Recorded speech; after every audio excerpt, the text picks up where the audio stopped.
అయితే క్రీస్తు విషయమైన నింద గొప్ప భాగ్యము. ఎందుకంటే నిన్ను సహవాసానికి ఆయనే పిలిచాడు కదా.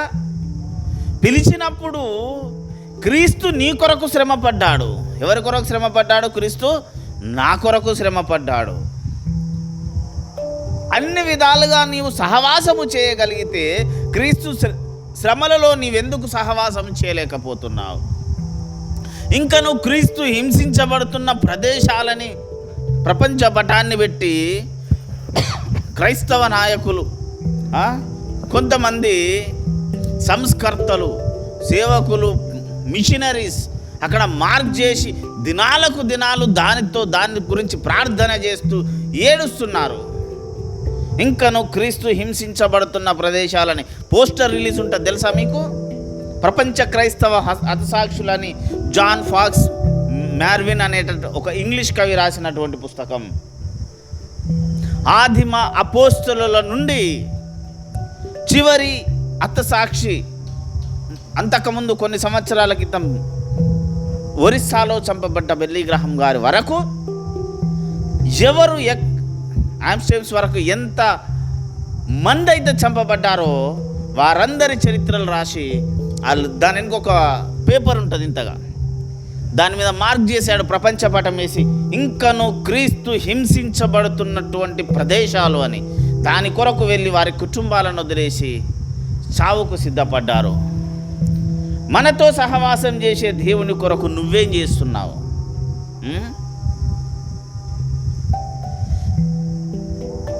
ఏం చేస్తున్నావు ఈరోజు సంఘాల్లో? మనకు కావలసినది దేవుడు ఇచ్చాడు కనుక ఏం చేస్తున్నావు? తిరుగుబాటు చేస్తున్నావు. ఒక క్వశ్చన్ అడుగుతాను, అక్కడ రాయబడ్డ మాట తప్పు అని నేను అనడానికి నాకు ఆ డౌట్ తప్పే అనుంది. ఎందుకంటే అన్ని ఇచ్చినాక విశ్వాసం ఎందుకు తిరుగుబాటు చేస్తాడండి? కాదా? అవునా కాదా?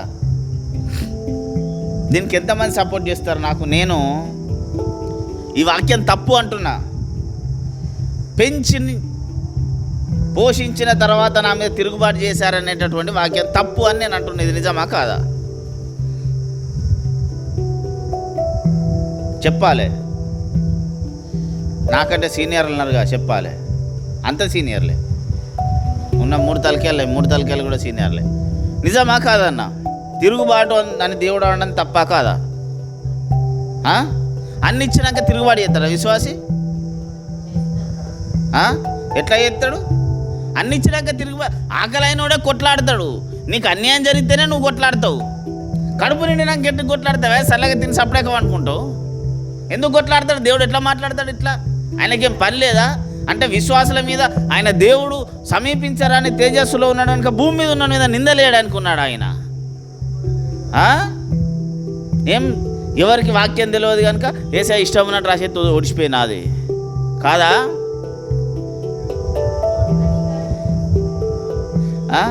ఏం అధికారం కావాలి? నీకు అన్నీ ఉన్నాయి, ఇంకేముంది? అధికారం కూడా నీదేగా. భూమి మీద అధికారం అవ్వదు.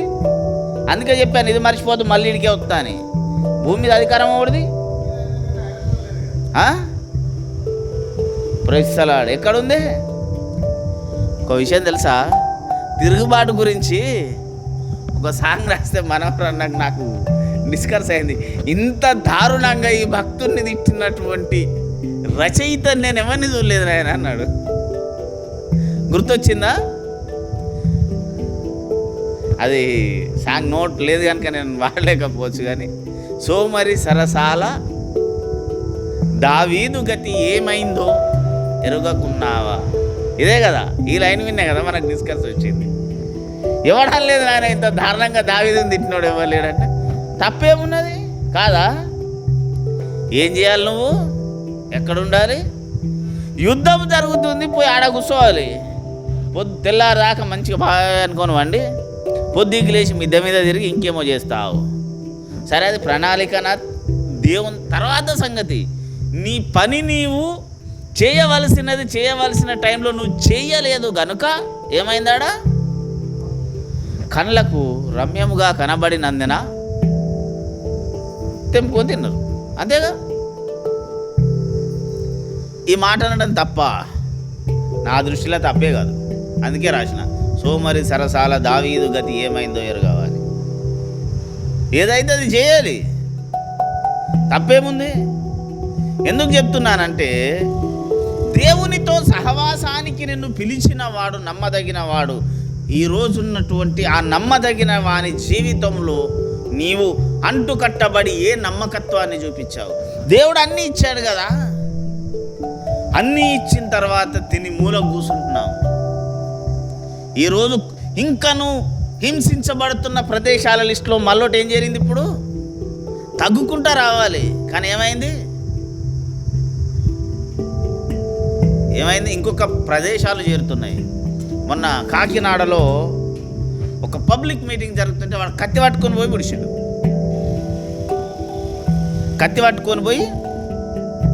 పొడిచాడు. పొడితే దాని ఫేస్బుక్లో వీడియో వచ్చింది. ఒక ఆమె షేయికి ఇట్లా అడ్డం పట్టుకుంటే పాస్టర్కి అడ్డం పోతే ఒక ఆమె షేయికి తగిలింది, ఇంకో పిల్లగానికి తగిలింది, పాస్టర్కి తగిలినాయి. మనోళ్ళకు ఏ మాత్రం కొంచెమన్నా రోషం ఉంటే మంచి ఫ్రై చేసుకొని తింటాడు కదా. క్రైస్తవుడు తిన్నటువంటి తిండి కట్టుకున్న బట్టలు ఓడ కట్టుకోడు, అంత అద్భుతంగా తింటారు. ఆడు ఓడవంగా దేవునికి స్తోత్రము, ప్రభు మిమ్మల్ని ఇదేం దరిద్రమైన బోధారా. ఆడు ఓడితే నీ చేతులు ఏమైనా గాజులు తోడుకొని కూర్చున్నావు ఎదవ సన్నాసి. ఒక్కడొచ్చి 100 మంది ఉన్న సభలో కత్తి పట్టుకొని ఓడుతుంటే ఆహా ఎంత మధురమో అని పాడబడుతురా పందిలా కూర్చొని దరిద్రుడా. ఎందుకో తెలుసా? ఎందుకు చెప్తున్నానంటే ఒకప్పుడు దేవుని సంఘంలో ఉన్న ఉజ్జీవం చచ్చిపోయింది కాదా. పేతురు ఏం చేశాడు?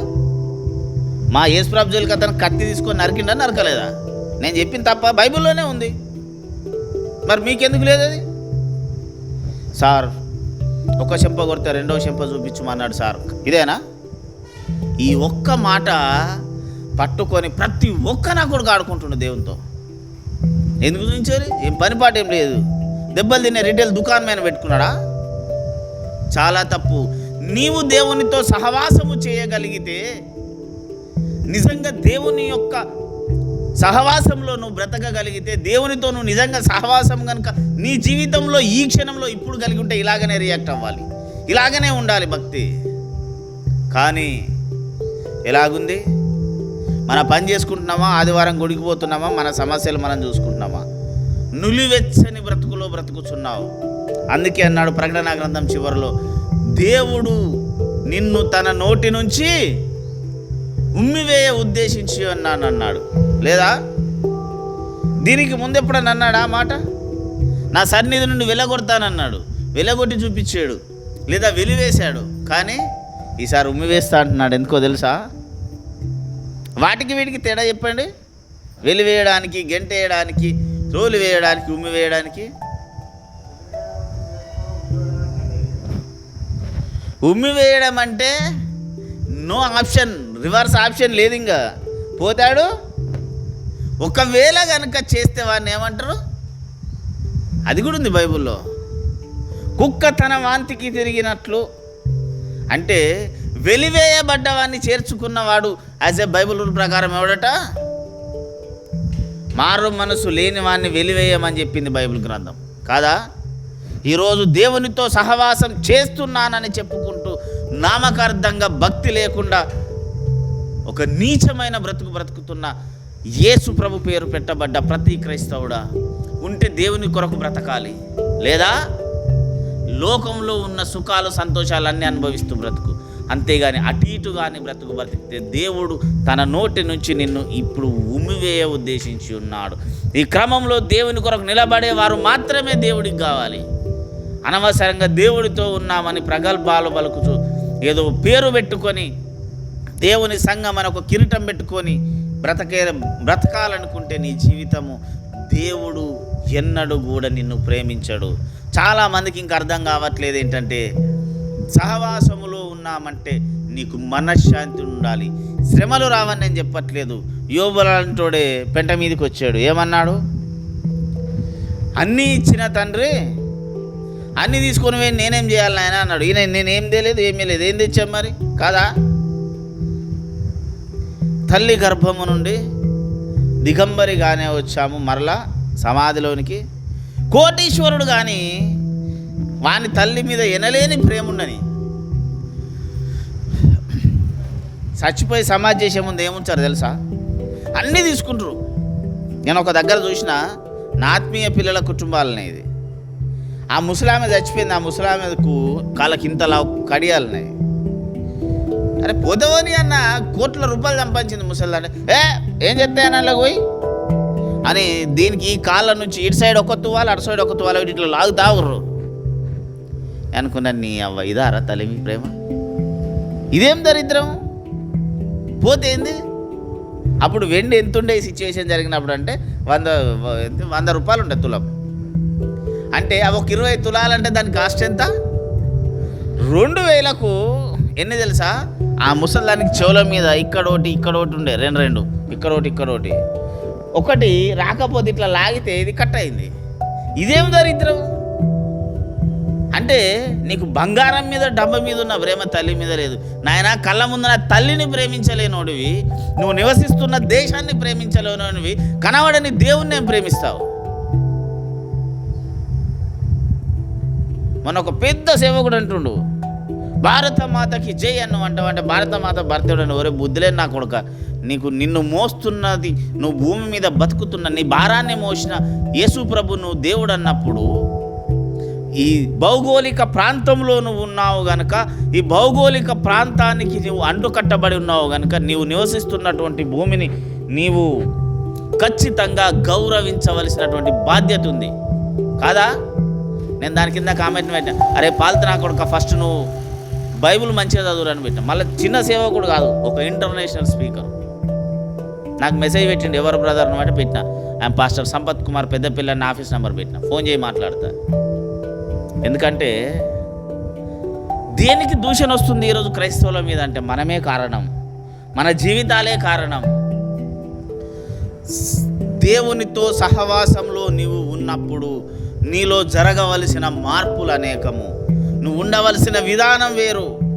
ఒకటి చెప్తున్నాను, ఎవరి కుటుంబంలో ఎవరి జీవితంలో అయితే మనశ్శాంతి లేదో దేవునికి నువ్వు దూరంగా బ్రతుకుతున్నావు. దేవునికి దూరంగా బ్రతికినంత కాలం నీ కుటుంబంలో నువ్వు ఆశించిన మేర ఆశీర్వాదం 100కు 100% రాదు. ఉంటుంది, సమయోచితమైన సహాయం ఉంటుంది ఎంతో కొంత, కానీ ఆశించిన మేర ఆశీర్వాదం రాదు. నువ్వు ఆశించిన మేర ఆశీర్వాదం రావాలంటే దేవునితో నీవు కలిగి ఉన్న సహవాసం నిస్వార్థమైనదై ఉండాలి. అలాంటి జీవితంను దేవుడు మనకు దయచేయనుగాక. ప్రార్థన చేసుకుందాం. చెప్పబడినటువంటి వాక్యం కొరకు అన్న మనోహర్ అన్న ప్రార్థనలో నడిపిస్తాడు.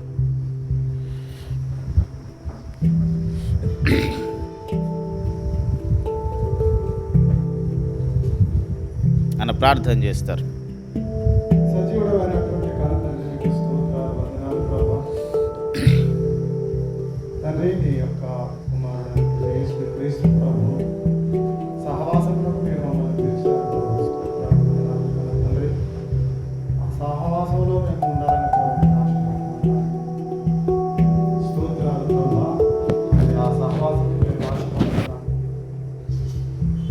నీతో మేము ఉండాలని ఆశపడుతున్నాం, ఎల్లప్పుడూ ఉండాలని ఆశపడుతున్నాం.